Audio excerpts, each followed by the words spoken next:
రా అనగానే సమస్త పాపాలు కూడా దహిస్తాయి. రా అనేది అగ్నిబీజం. రా కలుషంబులెల్ల బయలంబడ ద్రోచిన మా కవాటమై బ్రోచు నిక్కమతి ధీయుతులన్న తదీయ వర్ణముల్ గైకోని నుడువగానరుగాక అన్నారు. రామచంద్రమూర్తికి రామ అని ఎవరు పేరు పెట్టారో తెలుసా? సప్తర్షులలో మొట్టమొదటి వారైన దశరథ మహారాజు యొక్క కులపురోహితులైన వశిష్ఠ మహర్షియే స్వయం నామకరణం చేశారు. మీ అమ్మవారి నామాలలో ఉన్న విశేషమేంటో కాస్త సెలవివ్వండి. అయ్యా, ఈ కాలంలో జాతక పిచ్చి ఎక్కువైందండి. భగవంతుణ్ణి శరణాగతి చేస్తే చాలు, ఆ నవగ్రహాలంతా కూడా భగవద్ అధీనంలోనే ఉన్నాయి అనేటువంటి తత్వాన్ని తెలుసుకోలేదు ఎవ్వరూ కూడా. మా సీతమ్మకి జాతకంతో అవసరం లేదు. మీ రామభద్రుడికి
పుచ్చుకునే వాళ్ళది కింద చెయ్యి.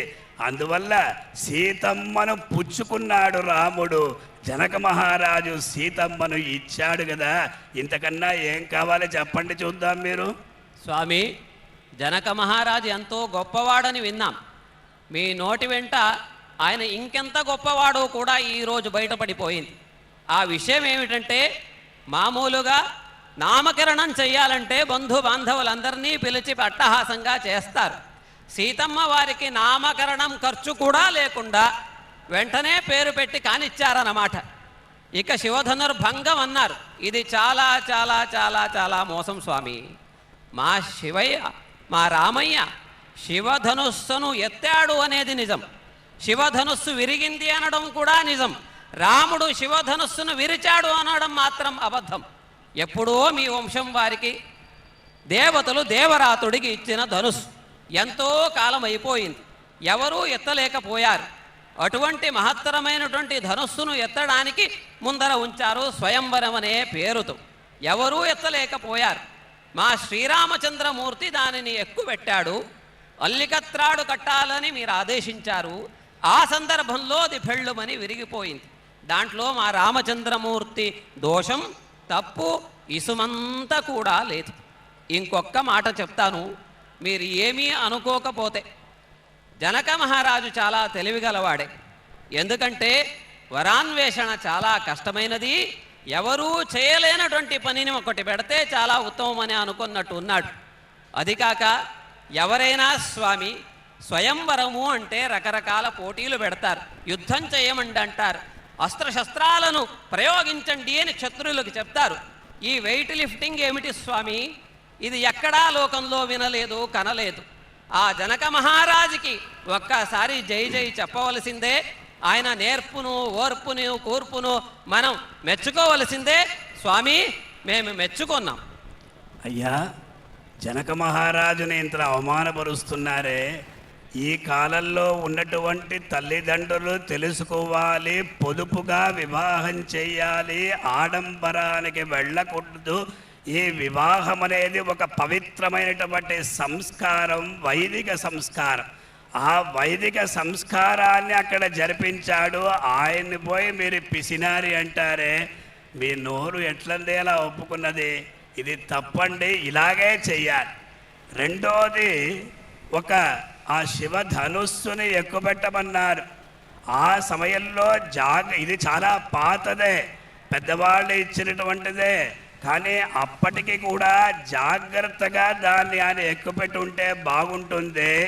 కానీ అదే సమయంలో పెళ విరిగిన వెంటనే సీతమ్మ యొక్క హృదయం పులకించినదట. ఆహా, మా తండ్రి దేన్నైతే కోరుకున్నాడో, శౌర్య వీర్య పరాక్రమం గలవాడికే తన యొక్క కూతురును ఆయన ఇవ్వాలని సంకల్పించుకున్నాడు. జనక మహారాజుకి ఎప్పుడో తెలుసు రాముడు వనవాసానికి వెళ్తాడు, 14 సంవత్సరాలు సీతమ్మని కాపాడాలి కదా. అందువల్ల సకల పరాక్రమ సంపన్నుడికే ఇవ్వాలి అని కోరుకున్నాడు. అందువల్ల ఈ పరీక్ష పెట్టాడు. మీరు వెయిట్ లిస్ట్ అన్నారే, అదంతా కాదండి. ఇదంతా ఒక పరాక్రమశాలి యొక్క స్వరూపాన్ని పరీక్షించడం. ప్రతి ఒక్కరు కూడా ఈ ప్రకారంగానే వరుణ్ణి వెతుక్కోండి అని ఒక ఉపదేశాన్ని ఆయన అందించారండి. ఇంతకన్నా ఏం కావాలి చెప్పండి స్వామి మీరు? స్వామి, మీరు ఒక సవరింపు చెప్పారు. నేను రామమూర్తికి చెప్తాను, స్వామి నువ్వు ఈ విధంగా కర్కశంగా విల్లు విరవడం తప్పేనయ్యా. ఎందుకంటే గున్న ఏనుగుకి చెరుకు గడ ఇస్తే అది విరగకుండా ఉంటుందా చెప్పండి? రామచంద్రమూర్తి యొక్క లోకాతీతమైనటువంటి పరాక్రమం కదా. ఇక మీద ఎక్కడైనా వైష్ణవ ధనుస్సు ఉంటే కనుక రామచంద్రమూర్తి జాగ్రత్తగానే చూసుకుంటాడు. ఇక రామచంద్రమూర్తి యొక్క పాండిత్య ప్రభావం అంతా ఇంత కాదు. రామచంద్రమూర్తి సకల శాస్త్రాలను వశిష్ఠ మహర్షి నుండి అందుకున్నాడు. అదేవిధంగా సకల శస్త్రాలను అస్త్రాలను అన్నిటినీ కూడా విశ్వామిత్ర మహర్షి నుండి అందుకున్నాడు. సప్తర్షులలో 2 ఋషులు రామచంద్రమూర్తికి పాఠాలు చెప్పినటువంటి వారు. అటువంటి రామచంద్రుడు 50 ప్రయోగాలను 50 ఉపసంహారాలను ఒక్క రోజులో నేర్చుకున్నటువంటి మేధావి. అదేవిధంగా బల అతిబల అనేటువంటి లోకాతీతమైనటువంటి ఎవరికీ అందనటువంటి 2 మహత్తరమైనటువంటి విద్యలను సాధించుకున్నాడు. వాటిని సాధించిన వారికి ఆకలి దప్పిక ఉండదు. యుద్ధభూమిలో ఎన్ని రోజులైనా సరే యుద్ధం చేయగలిగినటువంటి పటిమ వారికి కలుగుతుంది. అటువంటి దివ్యాస్త్రాలను అందుకున్నటువంటి శ్రీరామచంద్రమూర్తి ఈరోజు మీ వాకిట ఉన్నాడు. సీతమ్మ వారి యొక్క విద్వద్వైభవాన్ని కూడా కొంచెం అందరికీ తెలియపరచండి. అయ్యా, ఒక్కసారి ఒక శ్లోకాన్ని గుర్తు చేసుకోండి. కన్యా వరయతే రూపం, మాతా విత్తం పితా శ్రుతం, బాంధవాః కులమిచ్చంతి మిష్టాన్నం ఇతరే జనాః. ఒక కన్య తన వరుడు ఎలా ఉండాలి అని ఆ వరుడి యొక్క లక్షణాలంతా ఒకసారి చూసుకుంటుంది. అదే తల్లి ఏం చేస్తుందంటే మాతా విత్తం ఎంత సొత్తు ఉందని చూస్తుంది. తండ్రి ఏం చూస్తాడంటే అతడు ఏ ప్రకారంగా చదువుకున్నాడు, అతనిలో ఉన్నటువంటి విద్యా సంపత్తి ఏమిటి అని చూస్తాడు. రామభద్రుడు చదువుకోవాలి, ఆయన పురుషుడు. మా సీతమ్మ ఉందే స్త్రీణాం అశిక్షిత పటుత్వం అంటాడు మహాకవి కాళిదాసు. స్త్రీలకి అన్నీ చదువుకోవాలి అని లేదండి. వాళ్ళకు ఒక అద్వితీయమైనటువంటి అపురూపమైనటువంటి అనుపమైనటువంటి శక్తి స్త్రీలకు ఉన్నది. అదే వాళ్ళు కేవలం విన్నమాత్రమున్నే అన్ని విద్యలు నేర్చుకోగలుగుతారు. అటువంటి ఆవిడని పోయి మీరు ఏమీ విద్య లేదు, మా రామభద్రుడికి మాత్రం విద్య ఉన్నదండి. అన్నింటికన్నా విద్య ఏమిటి తెలుసా అండి? సంస్కారం. ఆ సంస్కారాన్ని కలిగినది. ఒక్కసారి మా సీతమ్మను చూడండి. ఆవిడ జనకస్య కులే జాత దేవమాయేవ నిర్మిత సర్వలక్షణ సంపన్న నారీణాం ఉత్తమావధూహు అని వాల్మీకి మహర్షి చెప్పిన రీతిగా ఆ అమ్మవారిని ఒక్కసారి మీరు చూడండి. అటువంటి సీతమ్మను వివాహం చేసుకోవడానికి మీ రామభద్రుడు భాగ్యం చేసి ఉండాలండి. అందువల్ల సకల సద్గుణ రాశి ఆవిడ, సద్గుణ రాశి ఆవిడ, ఆ సకల రాశి ఆవిడ. అటువంటి సీతమ్మ స్వామి, మీరు అద్భుతమైనటువంటి విషయాన్ని చెప్పారు. స్త్రీలు విని నేర్చుకోగలరు, చూసి నేర్చుకోగలరు, తెలియకపోతే అడిగి కూడా నేర్చుకోగలరు. కాబట్టి వారి యొక్క అనుభవం సంసారానికి చాలా చాలా అవసరమైనటువంటిది. అదేవిధంగా సీతమ్మ వారు అత్యంత సర్వ లక్షణ సుసంపన్నురాలు అనడంలో ఎటువంటి సందేహము లేదు. అడిగి కూడా నేర్చుకోగలరు. స్త్రీణాంచ చిత్తం పురుషస్య భాగ్యం అని ఒక మాట పరచీనులు చెప్పారు. స్త్రీలు తోడైనప్పుడే పురుషుడి యొక్క భాగ్యోదయం కలుగుతుంది అని.